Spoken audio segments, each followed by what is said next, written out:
गर्ग संहिता में ऐसी भाव आता है कि ठाकुर जी ने जब गिरिराज जी धारण किए तो सब ब्रजवासियों ने नंद बाबा से पूछी, बाबा ये तुम्हारो लाला कछु ज्यादा ही दिव्य काम ना करे, कालिया नाग को नथ दे, दैत्यन को मार दे, आज यानी गिरिराज जी उठा लिए। हमें तो ऐसा लगे आपको लाला कोई देव पुरुष है, ये इतनी बड़ी बड़ी लीला करे, ऐसा है ना सके कि आपको पता ना हो।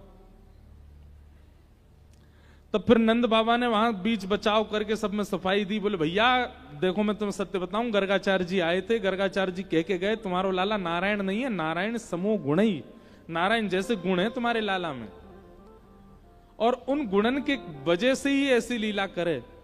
ये बात सुनकर के तुरंत श्री वृषभानु जी बरसाना के राजा वे आए और वे आकर के बोले गर्गाचार्य जी ने यही बात मोसों भी कही कि आपकी लाली भी कौन है, नारायण समूह गुणई। तो सब ब्रजवासी बोले तो फिर एक काम करो, तुम्हारी लाली भी नारायण समूह गुणई, तुम्हारो लाला, तो इन दोनों को ब्याह करा दो। अब ये ब्रजवासी में पंचायत चल रही है, ठाकुर जी गिरिराज जी धारण पर ध्यान पूरा वही है ठाकुर जी को। जैसे ही ब्याह की बात सुनी सोई ठाकुर जी तो मंद मंद मुस्कान लगे, बोले अब बढ़िया है, यही बहाने सही ब्याह तो होएगा। ऐसी कथा आवे जैसी ठाकुर जी ने गिरिराज जी नीचे धरे तो बालक कोई श्रेष्ठ कार्य करके आए तो मां पूछती है ना, अच्छा बता अब तेरे लिए क्या बनाऊं, तू जो कहेगा वहां घुमाने ले जाऊं, तू जो कहेगा पहनाऊं, ऐसे माताएं कहती हैं। तो यशोदा मैया ने लाला गोद में बैठाए, बोले लाला बता कहा करूं, तू जो कहेगा तेने ऐसा काम कियो, पूरे ब्रजवासी तेरी जय जयकार कर रहे हैं। मो बचपन में तो बड़ी चिंता होती लाला, सब तो कुछ चोर कहते ना, मुझे यूं लगती पता ना लाला हमारो नाम खराब करेगो, पर लाला आज तो तेने हमारी नाक ऊंची कर दी, गिरिराज पर्वत उठा लियो, बता तू जो कहेगो सब करूंगी मैं। ठाकुर जी ने अब अदा भर लई ने, थोड़े फूले नहीं समा रहे, मैया कहे तो कोई फायदा ना, तू करेगी तो है ना, ना ना करूंगी लाला, तू बोल तो सही, तू बोलवे में देरी करेगा, मैं करवे में देरी ना करूंगी।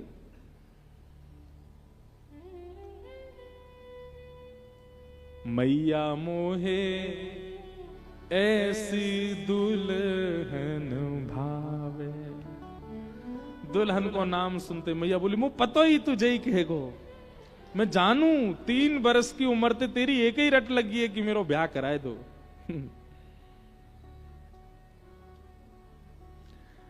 कागोपी की, अब देखो ये कितना सुंदर पद है, परमानंद दास जी का पद है, कागोपी की तनक ढुटनिया, कागोपी की तनिक ढुटनिया। एक प्रकार से ठाकुर जी कह रहे हैं कोई गोपी की नेक्सी सी गुठरी सी बहू लिया मेरे काज। गुठरी समझते हैं किसको कहते हैं? आम की बीच की गुठली होती है, गुठरी मतलब तनिक सी, गुठरी सी, गुठरी मतलब तगड़ी सी, छोटी सी मोटी सी। कागोपी की तनक ढुटनिया, रुनक झुनक चले आवे, मैया मोहे ऐसी दुल्हन भावे। मैया जैसे मैं गदमदरास हूं, ऐसी गदमदरासी छोटी सी एक बहू लिया, ऐसी झुम झुम करके चले करे, आके धम्म सी मेरे बगल में आके बैठ जाए करे, और कर कर पाक रसाल आपने, कर कर कर पाक रसाल अपने छोटे छोटे हाथन से छोटी छोटी रोटी बनावे, और मैया मोही परस जिमावे, ओ मैया मोहे। अब मैया देख तू मोटी है गई है और तू बूढ़ी भी है गई है, अब तू रोटी बनावे, कच्ची छोड़ दे, अब मैं तो कहूं ना हूं वास्तव में। और कच्ची रोटी खाते समय मेरे मन में बड़ी आवे कि एक नई दुल्हन आ जाए, तो बना बना के। मैया बोली अच्छा मैं बूढ़ी है गई हूं अब। और कर अंचल पट और बाबा ते, कर अंचल पट और बाबा। मैया घूंघट कर ले नंद बाबा को देखते ही, और थाड़ी ब्यार दुरावे। मैया जब मैं भोजन करूं तो ऐसे पंखा जरो करे, ऐसी बहू लिया। ख्वाबन में देख रहे हैं ठाकुर जी बोल रहे हैं मैया ते। और अगली बात क्या कह रहे हैं? मोहे उठाए गोद बैठरावे, मोहे उठाए गोद बैठरावे। मैया मोहे उठा के अपनी गोद में बैठा लेकर, मैया बोली चल कैसी बात करे, तो गोद में बैठावेगी वो? हाँ मैया, कभी बातें रूठ जाऊंगा तो वो मैं अपनी गोद में बैठा लेकर, मोहे उठाए गोद बैठा रे और करी मनुहार मनावे। ओ मैया मोहे ऐसी दुल्हन भावे। मैया मोहे ऐसे थोड़ी पकड़ के मनायो करे। अब मैया कह रही है, अहो मेरे लाल कहो बाबा ते तेरो ब्याह करावे। ओ लाला मेरे तेरो ब्याह करावे। नंद राय और नंद रानी तो मिल समुद्र बढ़ावे, मोद समुद्र बढ़ावे। मैया मोहे ऐसी। ठाकुर जी की भावना। और फिर गर्ग संहिता की कथा आती है कि ठाकुर जी नंद बाबा ने वृषभानु जी को पत्र लिखो कि आप अपनी लाली को ब्याह निश्चित कर दो हमारे लाला थे। तो ऐसा नियम है कि जैसे लड़का वालों को लड़की पसंद आ जाए या लड़की वालों को लड़का, तो जिनको पसंद आएंगे वो पहले पत्र भेजेंगे और पत्र पढ़ करके अगर संबंध पक्का होगा तो पत्र के साथ में खूब सारे रत्न मिठाई आदि वो पल्ली तरफ से आ जाए तो समझो संबंध पक्का हो गया। पहले होते होंगे ऐसे।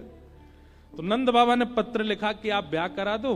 वृषभाजू ने पत्र देख करके और संबंध पक्के करवे के काजे महाराज सैकड़ों बैलगाड़ियों में मोती जवाहरात हीरे आदि भर भर के मिठाइयां भर भर के, कहीं बोले जाओ नंद बाबा के यहां ले जाओ, हमारी तरफ से संबंध पक्को कर दो। ठाकुर जी आजकल गैया चरावे ना जामे, क्यों? बाट निहारे कि संबंध पक्के की खबर आवे। पूरे दिन देखते रहे बरसाने की ओर। आज देखी धूल उड़ रही है महाराज, तभी कहा दे कि बैलगाड़ी में रत्न जवाहरात भरते भई आ रहे हैं। दौड़े दौड़े चौकड़ी मार के भागे। बोले अब यूं तो जाके कह ना सकें कि ब्याह पक्को है गो। अरे बाबा देख बरसाने तो हुआ आ रहा, ऐसी धूल उड़ रही है। दौड़ के जाके देखी तो महाराज बैलगाड़ी आ रही थी। अरे लाला हवा ना आयो, तेरो संबंध पक्को है गो। लेकिन नंद बाबा चिंता में चले गए। कैसे?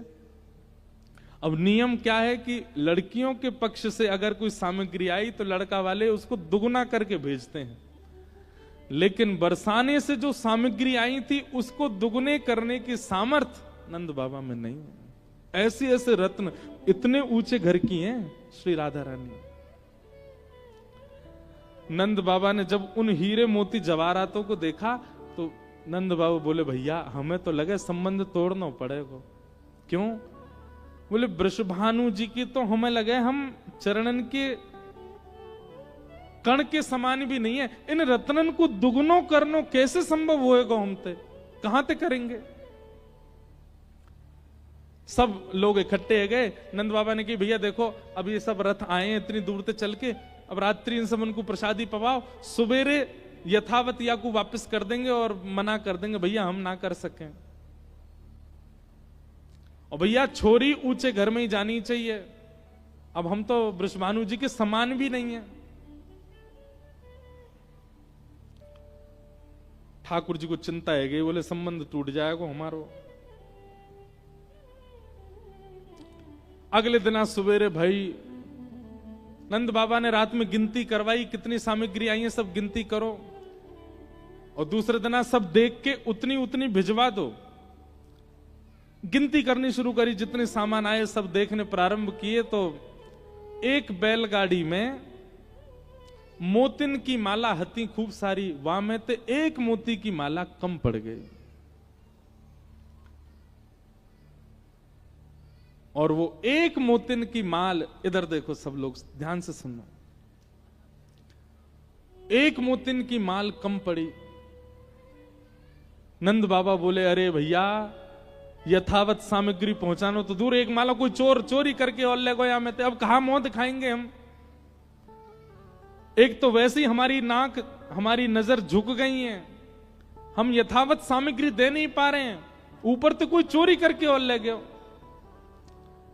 नंद बाबा सिर पे हाथ धर के बैठे, इतने में ठाकुर जी आए खेलते कूदते। बोले, बाबा कहा भयो? बोले, देख लाला तेरे ब्याह के काज सामग्री आई, कोई चोर चोरी कर लेगा, वापस कैसे भेजे, हमें तो संबंध तोड़ना। नंद बाबा को हाथ पकड़ करके ठाकुर जी बोले, बाबा वो मोतिन की माला तो मैं ले गो। नंद बाबा बोले, कहां को ले गो? बोले, बाबा मैंने सोची आप कल रात में कह रहे हम लोगन पर रत्नन की कमी पड़ रही है, हम रत्न दे ना पा रहे, तो मैंने सोची बाबा के इतने बड़े बड़े खेत हैं, बाबा बीज बोवे, और जैसे ही बीज बोवे वहां में तो इतनी सारी फसल निकल के हमें इतने सारे बीज है जाए, तो मैंने जाके मोती बो दिए, उनमें तो वृक्ष निकर आमेंगे, खूब सारे मोती है जाएंगे। नंद बाबा बोले, अरे दारी के जे कहा की होता है ना, मोती तो कोई मोती नहीं करते होंगे। बाबा एक बात बताऊं, मैंने तो मणि भी बो दी मां में, हीरा बो दिए। अरे यशोदा देख समझा अपने लाला, या ब्याह करनो या यो ना पतो कि मोती बोवे तो मोती ना हो मैं, या को ब्याह करवे की कह रही है, कहां बोए दिखा मोए। ठाकुर जी हाथ पकड़ करके ले गए खेत में। जैसे ही खेत में जाकर के देखी महाराज, वहां पे वास्तव में रत्नन के, मणिन के, मोतिन के सुंदर सुंदर बगान प्रकट है गए। वो सब देख करके नंद बाबू बोले, लाला जी कैसे भयो? अब बोले, या मत सोचो कैसे भयो, मेरो ब्याह पक्को कर दो, दुगनो दुगनो सब भेज दो। और श्री ठाकुर जी का विवाह निश्चित हुआ। बोले वृषभानु के जमाई की। ऐसे हमारे लाल जी हैं, बड़ी मधुर ब्रज की लीला तो क्या कहें महाराज, ऐसे ऐसे भाव हैं ठाकुर जी के।